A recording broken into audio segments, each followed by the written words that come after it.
Hey everybody, welcome to another Planter Grow Night, and happy that you joined us. Happy belated 4th of July. If you are watching this right now, or perhaps you're watching it months later, really excited to have you on board with us. This is part of our indoor food growing training program at indoorgardenmarket.com. We're going to go over our top growth hacks for indoor food growing. Now, if you're unaware of it, it is now possible to grow more than 75 pounds of greens, herbs, and fruiting plants indoors year-round in about the same size space as a coffee table. Brand new capability. It's available to anybody who has a home and that amount of space sitting around empty.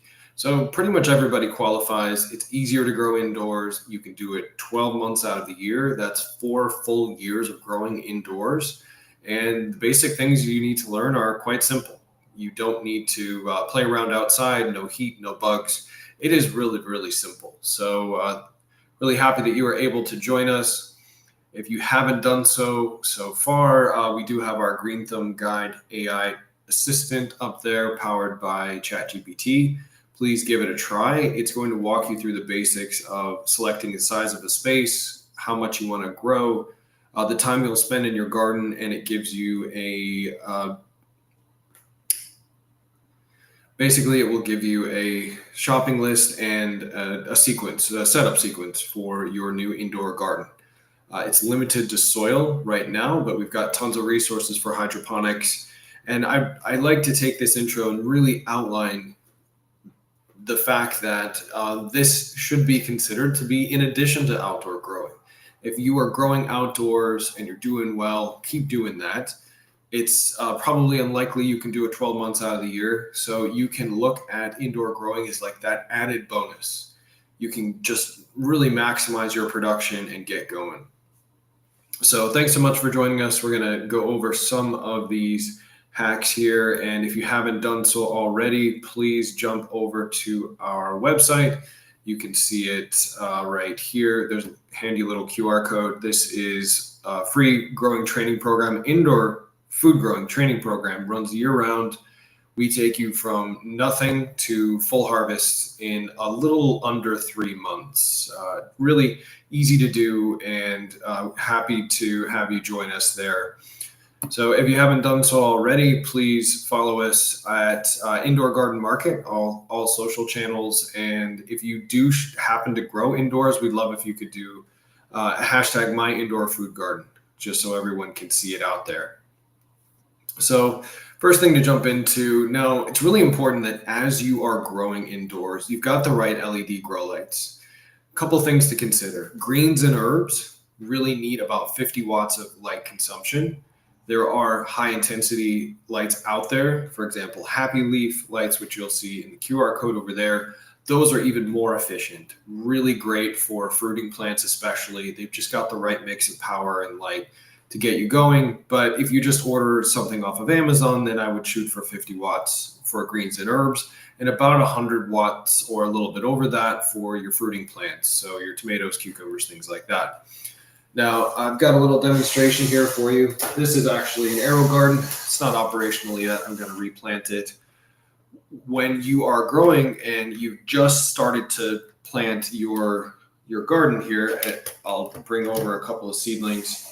These are some lettuce seedlings that I have pre-grown, so you can kind of get a sense of them right here. These are in little kind of squares, rock-wool squares. So these can be broken off and dropped into our system right here. So you can pop 1 or 2 of those plants that are in the squares, drop them inside of here, and then you can pop them into your system for, in this case, it's an arrow garden right there. You want to keep the light as close as possible. This is 4 inches maybe above. A little bit closer would be better to start off with, because this light is not as intense as the sun. Surprise, I know. It's not as intense, so we really want to make sure we keep that light as close as possible. And even further down, there we go, that's even better. So as these seedlings are growing from about this stage, they're going to get plenty of light to grow up. To give you a sense of it, these lettuce seedlings you see right there, if I pop them into this system, I'm going to be growing and eating about 30 days. So it's much quicker than you would experience if you were growing outside in soil. So the full sequence there would be to grow. Start with rockwool plugs. Plant your seeds in here. Transplant those seedlings over into either soil or hydroponic systems, whichever you like. And then you're going to be harvesting very quickly after you get those seedlings in there. Typically, week, 2 weeks, maybe. So really great, easy to do. Make sure that you've got a good amount of light on your plants. So whether or not it's soil or hydroponics, you want 14 to 16 hours a day for the fast growing crops, especially. This is often a misconception for people. They think, oh, I've got a sun coming in from, a bay window or something. That is not going to be sufficient. Most plants really will grow best under at least 8 or 10 hours of sunlight. Think about a long summer day. That's what they're really looking for. But you just can't do that indoors without adding extra light. Super important. So next on our agenda here, we're going to take a look at air circulation, humidity control. Really important. If you need some supplies, HTG supply over there on the left, go ahead and scan that QR code. Lots of different materials on there, which we'll talk about in a second. So something like this, when you're starting off your seedlings, you'll want a humidity dome to hold in the moisture. As the plant gets larger, you're going to be fine without having this. They'll be growing really well, especially in hydroponics. But you generally want to have as much moisture as you can to start off with. Now, if you start to experience mold or any kinds of issues in your system, then it might be necessary to introduce a small fan, or in some cases, you might need to do like a 10% hydrogen peroxide solution to help with the problem of mold in the growing. It does happen from time to time. Humidity generally ranges between 40 to 60%, and you want to use vents, open shelves. You can also just cover your plants with a DIY dome if you really need to. But if you haven't done so already, scan that QR code there. You can get supplies you might need for growing, plugs, trays like you see the ones that I have here for growing out, or even full systems like this Aero Garden and others. Next on our list, and let me just do a quick reminder here while we got it up. The free indoor food growing training program is available at indoorgardenmarket.com. We walk you through all of the basics, starting from seed to harvest, cooking, as well as taking down your system and then putting up a brand new one for 4 full crop cycles indoors and 75 pounds of food per year in about the same size square space as a coffee table. Super interesting and fun, and it's easy to join. So you just sign up, you get all of our email reminders and help all the time. Next on our list of things to watch out for your top growth hacks are going to be nutrient timing and watering basics. So when you're planting in soil, you want to make sure that the water level and moisture level in your plants are going to be it should feel like a sponge, I guess is the best way to describe it, like a sponge you might have in your kitchen if you just finished washing something. Similar kind of consistency all the time. For compost tea or organic fertilizers, compost tea is pretty safe to add anytime you want. You really can't overdo it as long as you keep the moisture levels correct. Organic fertilizers or just generally fertilizers, be cautious with those, especially once a week, maybe, once every other week. It depends on the concentration. I will generally use my spent fertilizer or nutrients from my hydroponic systems. I will water it down and then I will put it in my soil plants to provide them with nutrients. So I don't really throw anything away. But you can use your general nutrients that you get, at any store without any problems here.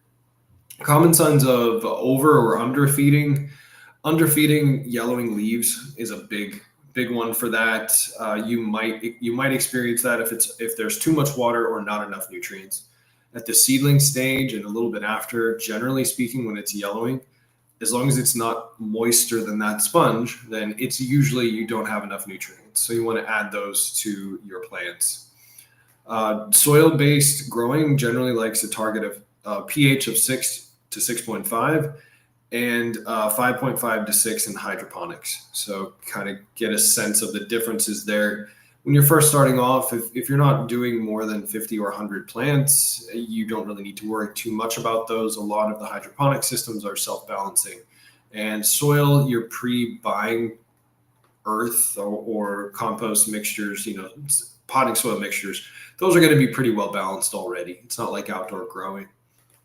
And to give you a sense of it, I've got a grow mesh system pictured over here on the left. And let me grab the QR code for that is right there. Yep, the grow mesh garden. So this is an example of 2 of these gardens growing. This is 32 plants in right around that size space of the coffee table. So it grows vertically. These are easy to use systems. They just have nutrients in the bottom part of the system, and there's a pump that will circulate water throughout it. It's possible to pre-grow your seedlings like this one right here, break them apart, and then stick them into the pockets of that grow mesh system. Really simple to do. These 2 systems together is going to grow 32 plants at a time. So it's constant harvest, 3 to 5 salads a week. If you've got tomato plants, you're going to be harvesting from those weekly.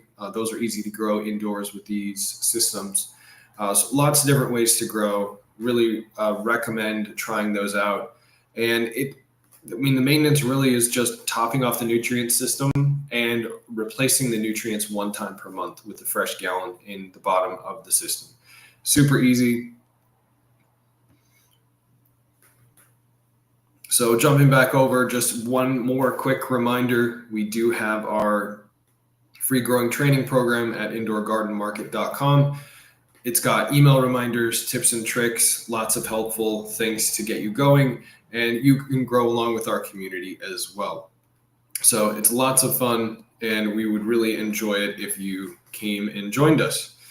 So next steps are, if you've got any questions, feel free to pop those into the chat below.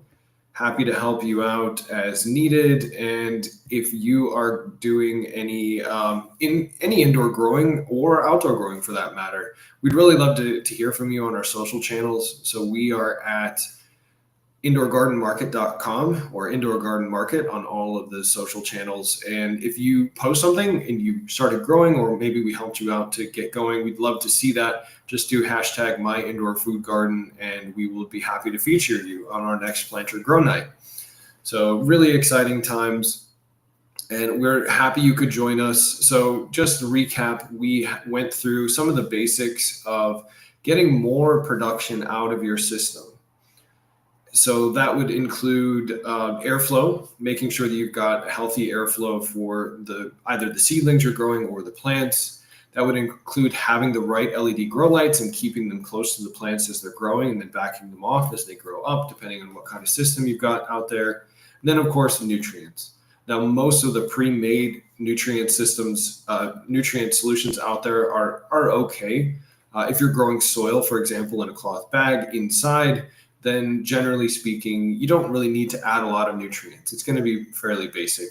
But if you are adding nutrients, I would certainly recommend doing some kind of a drip irrigation system indoors to make it easier for yourself.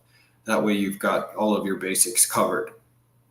So this is part of the free growing training program, indoor food growing training program, hosted by us at Planter at indoorgardenmarket.com. I'd love to see you for our next session. It's actually coming up in July 12th.